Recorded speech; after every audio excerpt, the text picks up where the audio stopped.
Hi పిల్లలు, మీకు ఈరోజు చిట్టి కథ చెప్పడానికి వచ్చాను. కథ పేరేంటంటే చెప్పుల స్టాండ్. ఈ కథ నేను వ్రాసినదే. ఈ కథ ప్రజాశక్తి వారు ప్రచురించారు. ఇక కథలోకి వెళ్ళిపోదామా. కథలో రఘు అనే ఒక అబ్బాయి ఉంటాడు. ఆ అబ్బాయి 9వ తరగతి చదువుతుంటాడు.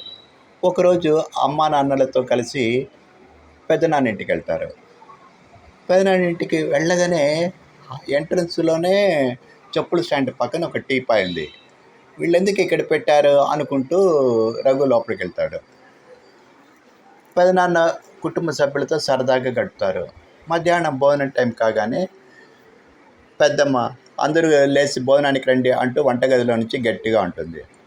రఘు సెల్ ఫోన్ తీసుకుని జోలు పెట్టుకుని వెళ్ళబోతుంటే, రఘు ఆ సెల్ ఫోను ఈ గది తప్ప వేరే ఏ గదిలోకి వెళ్ళకూడదు, చెప్పుల స్టాండ్ పక్కన ఉన్నటువంటి టీపాయ్ పైన ఉంచిరా అంటాడు పెదనాన్న.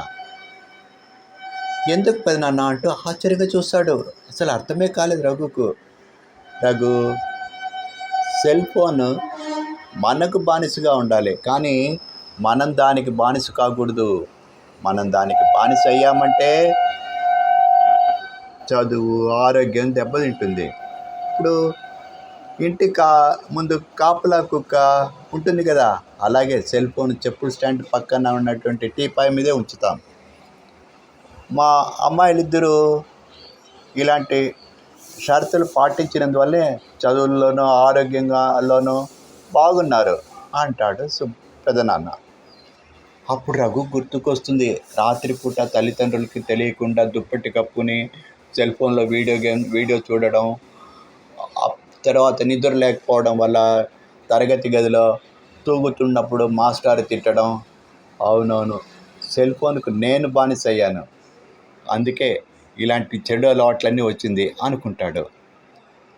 ఇంటికి వెళ్ళాక రఘు తండ్రి సెల్ ఫోన్ చెప్పుల స్టాండ్ పక్కన టీపాయ్ ఒకటి అరేంజ్ చేస్తారు. ఇప్పుడు సెల్ ఫోను టీపాయ్ మీద ఉంచుతున్నారు. హాల్ దాటి ఆ సెల్ ఫోన్ ఎక్కడికి తీసుకెళ్ళకూడదు అన్నటువంటి షరతు విధించారు. కొన్ని రోజుల తర్వాత రఘు మంచి మార్కులతో పాస్ అయ్యాడు. ఇదర్ర కథ. సెల్ ఫోన్ వంటగదిలోకి వెళ్ళింది అనుకోండి, వంట గోవిందా. పడక గదిలోకి వెళ్ళింది అనుకోండి, నిద్ర గోవిందా. చదువుకునే పిల్లలకి చెప్పనక్కర్లేదు, చదువు గోవిందా, ఆరోగ్యము గోవిందా. మనిషికి చెప్పులు ఎంత అవసరమో సెల్ ఫోన్ అవసరమే.